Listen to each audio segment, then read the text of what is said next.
धन्यवाद। आवाज़ आ रही सबको? और आगे आ जाइए।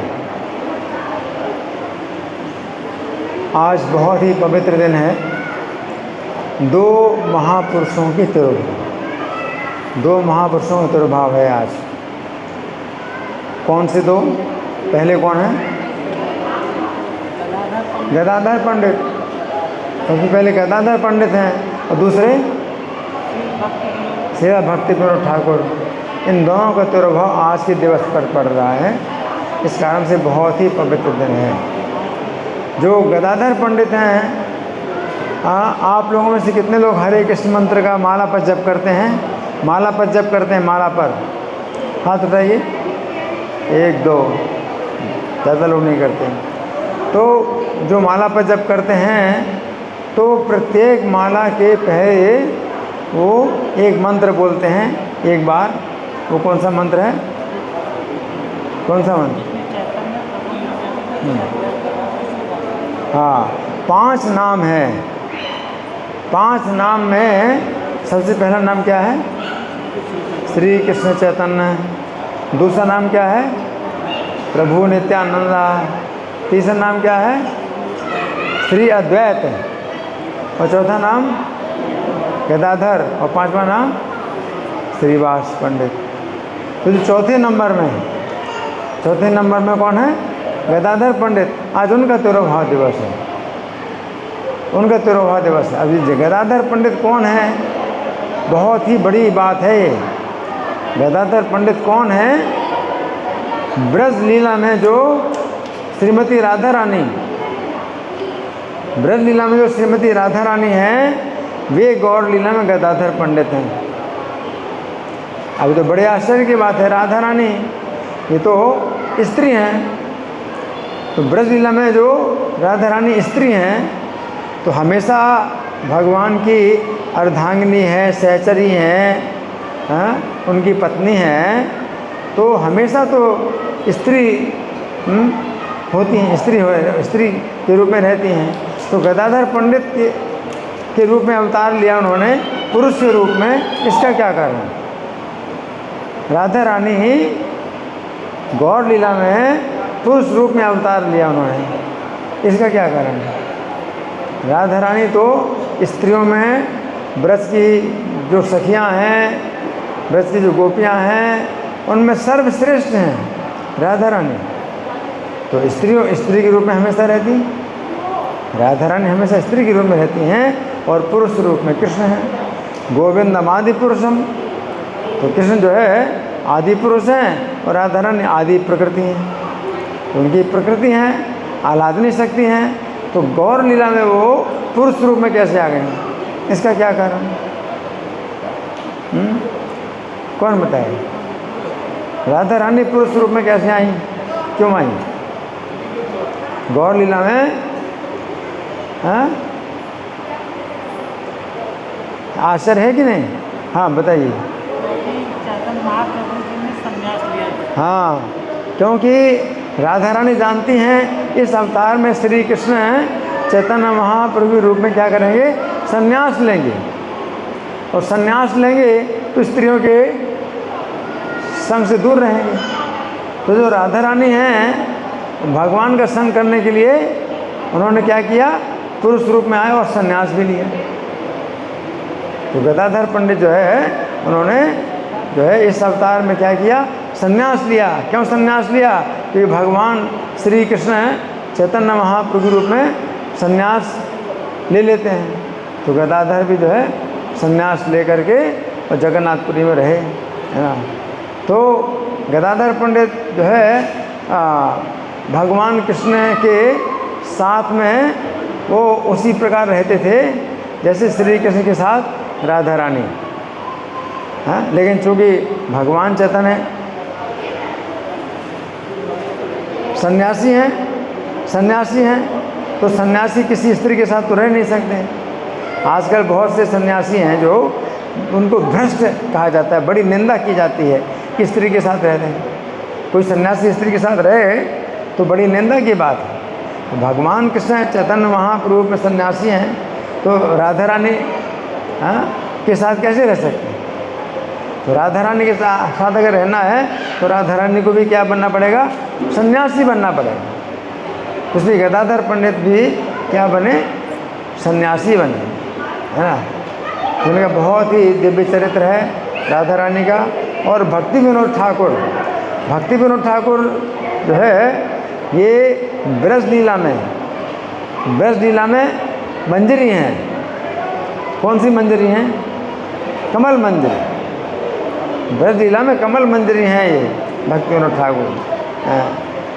और भगवान चैतन्य महाप्रभु की जो शिष्य परंपरा है उसमें ये कितने नंबर के आचार्य हैं, आप निकाल सकते हैं। प्रभुपाद 10वें नंबर के आचार्य हैं, ठीक है। तो प्रभुपाद के जो गुरु हैं भक्ति सिद्धांत सरस्वती ठाकुर, वो 9वें आचार्य हैं। और भक्ति सिद्धांत सरस्वती ठाकुर के जो गुरु हैं कौन, गौर किशोरदास बाबा जी, वो 8वें आचार्य हैं। और गौर किशोरदास बाबा जी के गुरु कौन है, भक्ति विनोद ठाकुर, तो वो 7वें आचार्य हैं।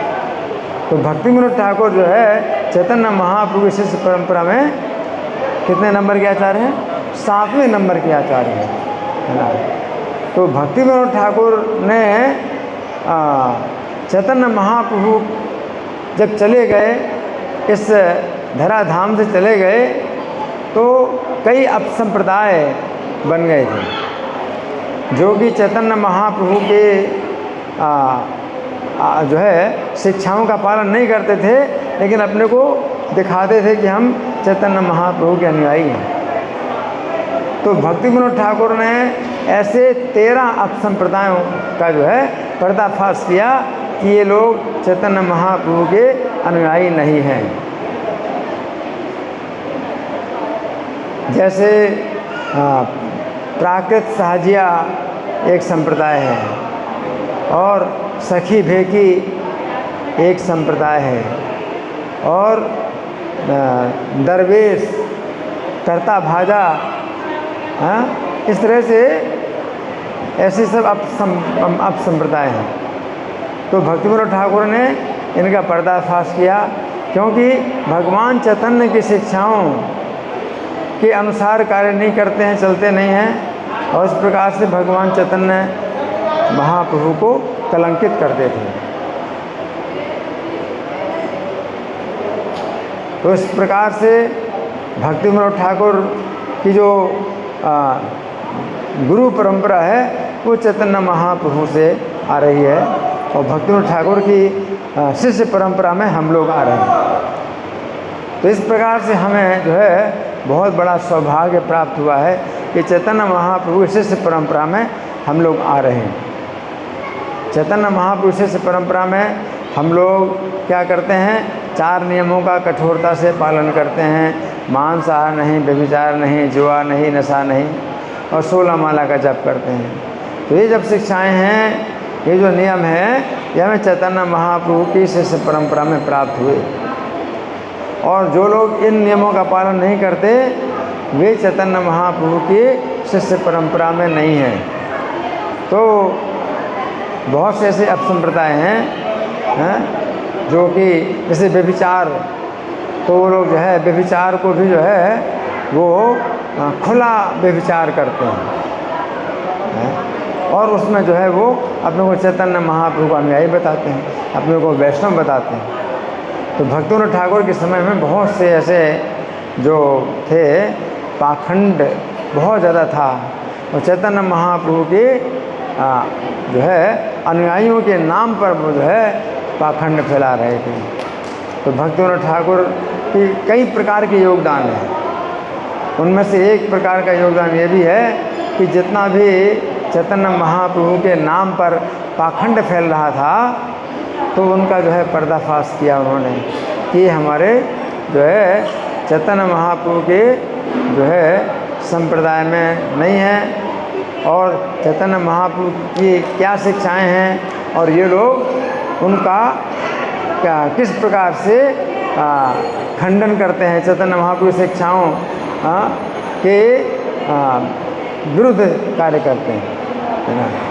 तो भक्ति विनोद ठाकुर का बहुत बड़ा योगदान है और उन्होंने जो भविष्यवाणी की, तो एक भविष्यवाणी प्रभुपाद के बारे में उन्होंने की थी कि एक व्यक्ति जो है शीघ्र ही प्रकट होगा इस पृथ्वी पर, जो कि संपूर्ण विश्व में यात्रा करेगा और हरि नाम का जो है प्रचार करेगा। हाँ, तो वो जो है भक्ति विनोद ठाकुर की भविष्यवाणी के अनुसार शिला प्रभुपाद हुए, जिन्होंने पूरे विश्व में यात्राएं की और लोगों को भक्त बनाया और मंदिर बनाए। तो भक्ति विनोद ठाकुर की ये बहुत बड़ी कृपा है, बहुत बड़ी देन है, जिन्होंने भक्ति सिद्धांत सरस्वती ठाकुर को जन्म दिया।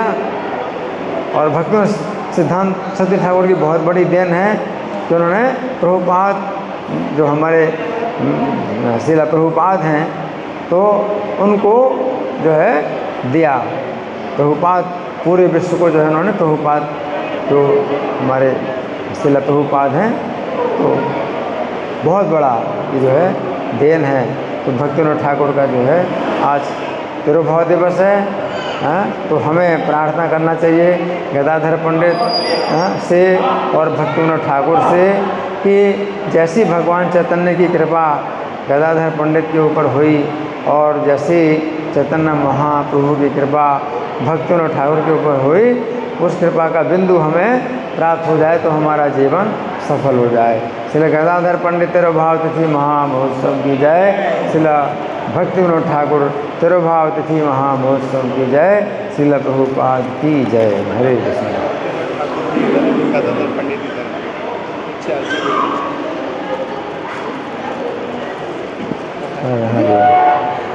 क्या ये कई शास्त्रों में है, श्री भक्ति विनोद ठाकुर के किसी ग्रंथ में, कि बाद में जाके चारों संप्रदाय एक होके भक्ति महाप्रभु के संकीर्तन को बढ़ाएंगे आगे? नहीं, ऐसा तो नहीं है। ये भक्ति सिद्धांत ठाकुर ने ये बात जो है उससे, जो पद्म पुराण से उन्होंने उद्धृत की कि ये चार संप्रदाय हैं जो कि